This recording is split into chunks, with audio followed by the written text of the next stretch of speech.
What's up, everybody? Welcome to another episode of China Update, where I try and help you guys keep on top of the macro developments coming out of the world's #2 economy. My name is Tony. For those of you watching for the first time, if that is something that you might be interested in, and if you want to be just as informed as my clients, maybe consider subscribing. Everyone else, it's good to see you. This is an end-of-week episode. It's been a bit of a crazy week. This is probably just going to be a shorter episode because I see a big episode in a few days when we do the next midweek episode. So we're only actually going to touch on 3 stories. We're going to talk about the development with the Australia-China conflict, diplomatic conflict, because I do think that we're seeing testing ground for a new direction in terms of Chinese foreign policy and using its economic leverage to push its political agenda overseas, and it's really being used on Australia for the first time, I think, in this current iteration. So we're going to look at that. A little update with the bond situation, the concerns with the bond market here in China, and then we're going to finish with some updates with Hong Kong and the Five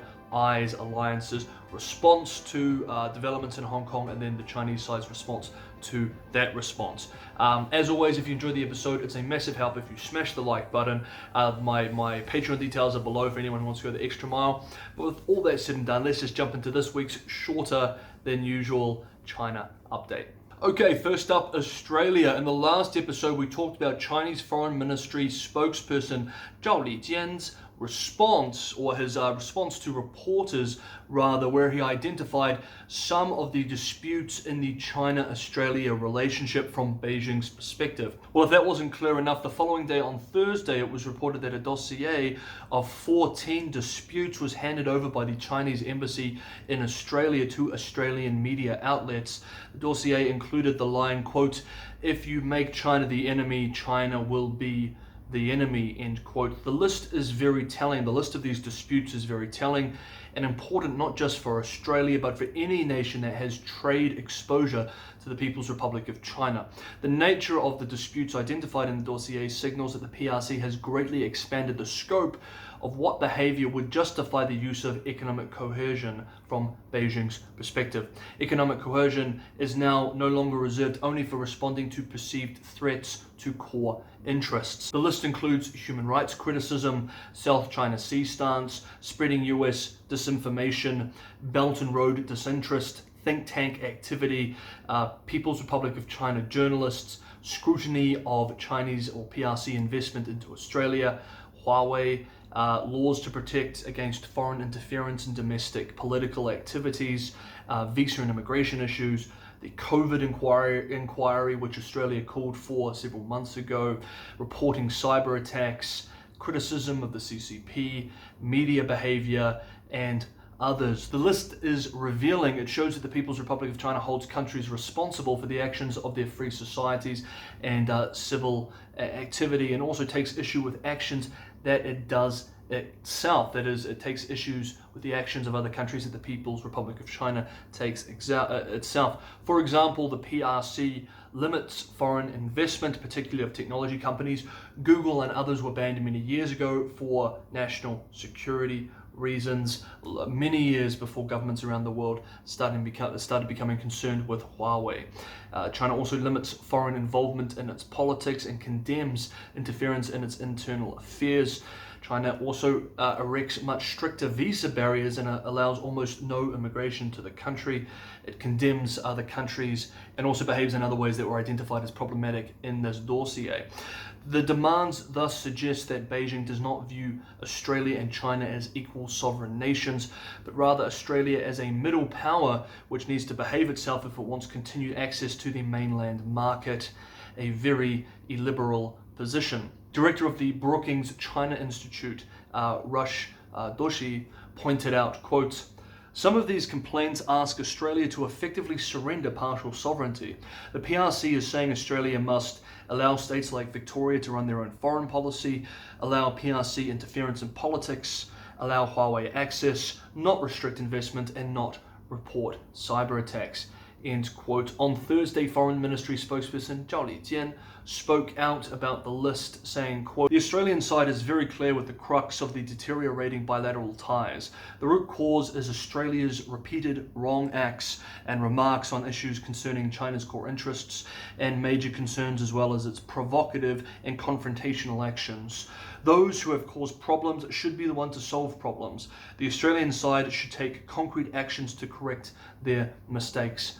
End quote. Australian Prime Minister Scott Morrison, in an interview with local 7 Network Sunrise program, speaking to a domestic audience, said, quote, "Having a free media, having parliamentarians elected and able to speak their minds is a cause for concern, as well as speaking up on human rights in concert with other countries like Canada, New Zealand, the UK, and others in international forums. If this is the cause for tension in the relationship, then it would seem that the tension is that Australia is being Australia."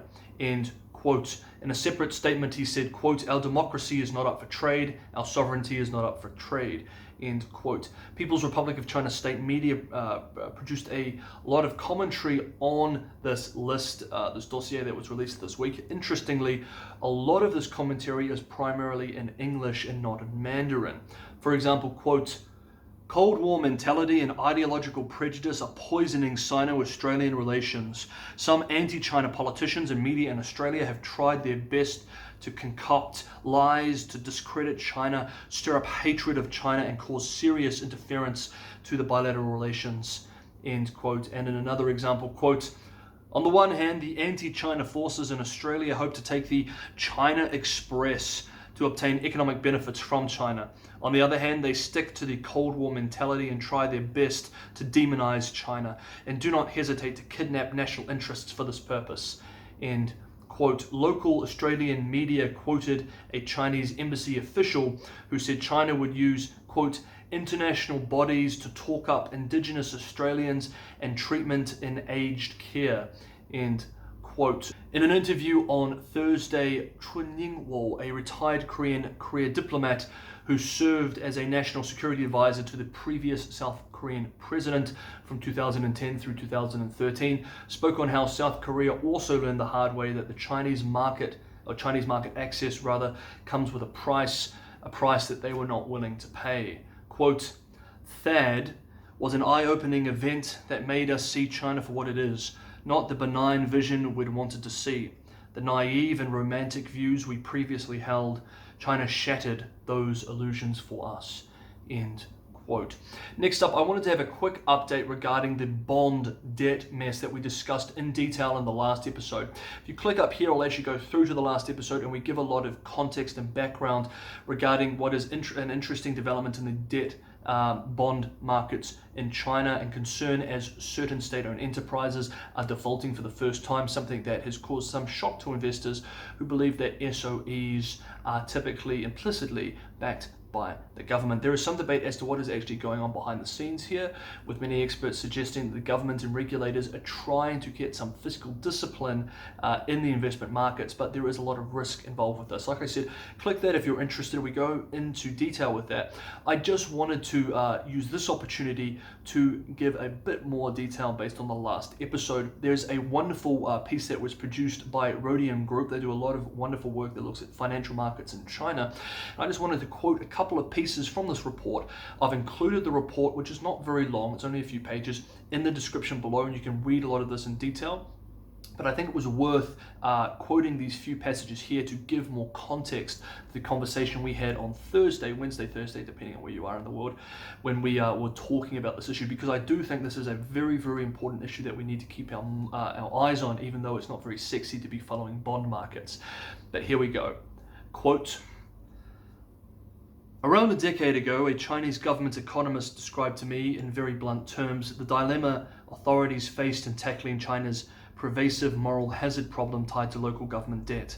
Allowing local governments to default on debt issued by their financing vehicles was necessary, of course, to prevent the debt load from growing too large. But permitting a token default or two would not be enough. Markets would see this as a one-off. To truly address the moral hazard problem, you would need to create real instability in the market, with investors suffering meaningful financial losses. In China's system," he explained, "such losses carried political consequences. People would think the government had cheated them by guaranteeing the assets and then backing away. For over a decade, markets have been living with this ambiguity. There has been no real effort to clarify where government guarantees begin and end, and the fact that Beijing always stepped in to stabilize financial markets when signs of stress arose reinforced this perspective that a government obsessed with political stability would ultimately step in. As we argued in Credit and Credibility, a financial crisis in China is more likely to occur when Beijing's credibility is called into question, not when the country is hit by an external shock like COVID or the COVID outbreak. It is more likely to arise from an attempt to reform the system, in which government guarantees are deliberately weakened and market participants suddenly reassess prices across a broad range of assets. The credibility of government guarantees has been the most important bulwark against crisis so far. Now we are seeing signs that this credibility is eroding. End quote. Okay, last up, let's finish this shorter episode on the Hong Kong Special Administrative Region. On Tuesday, bids for booths for next year's Lunar New Year flower market for the group The Alliance, which organizes the annual 1989 Tiananmen Vigil in Hong Kong, appeared to have encountered issues in being approved. The day before, several columns written in the mainland called the vigil illegal under the new national security law. Tian Feilong, associate law professor at Beihang University, an aeronautics university in Beijing that I was unaware had a law school, wrote in a column on Monday that the alliance was in breach of the national security law because it had long been, quote, funded by and coordinated with overseas pro-democracy organizations and foreign anti-China forces, end quote. On Tuesday, the Hong Kong Special Administrative Region Department of Justice requested the District Court to appoint a national security judge to take control of the trial of activist Tam Tak Chi, even though he has not been charged with any offences under the new national security law.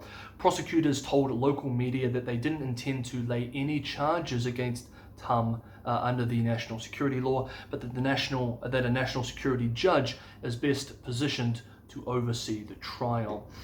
On Wednesday, the five main Anglophone nations, Australia, Canada, New Zealand, the United Kingdom, and the United States, released a joint statement condemning Beijing's recent actions in Hong Kong, a statement which provoked a fiery response from Foreign Ministry spokesperson Zhao Lijian the following day. In the statement, it started with, quote, "We, the foreign ministers of Australia, Canada, New Zealand, and the United Kingdom, and the United States Secretary of State, reiterate our serious concern regarding China's imposition of new rules to disqualify elected legislators in Hong Kong. Following the imposition of the national security law and postponement of September's Legislative Council elections, this decision further undermines Hong Kong's high degree of autonomy and rights and freedoms." End quote. Asked by reporters to comment on the statement, Foreign Ministry spokesperson Zhao Lijian responded with, quote, "You mean the Five Eyes Alliance, right? The Chinese people will not provoke troubles, and we never flinch when any trouble comes our way.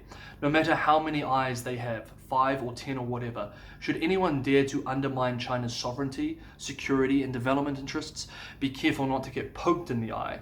And now this is the official English translation that was provided by the Ministry of Foreign Affairs, but actually if you go back and read the Chinese version and actually look at what Zhao Lijian said, the Chinese that he used is much more aggressive or intense than the English translation. The Chinese that he used would be better translated as have one's eyes gashed or stabbed or poked, and in some cases effed out. So it's very, very strong language that's using here, threatening to poke out or gash out the eyes of these five countries, including the United States. A state-run Global Times editorial went further, describing the Five Eyes Alliance as a, quote, US fan club of lapdogs, end quote, that seek, quote, racial domination, end quote, over the world. Yes, we're going down a very toxic road with these sort of commentaries. Okay guys, that is the end of week episode. I know it's a little bit shorter, but it's just been a crazy hectic week for me here. I do hope to have a proper big episode in a few days, probably Wednesday or Thursday, depending on where you are. But until then, I hope you guys are having a great weekend. I hope you're keeping safe and keeping sane. I will see you guys all next time on China Update.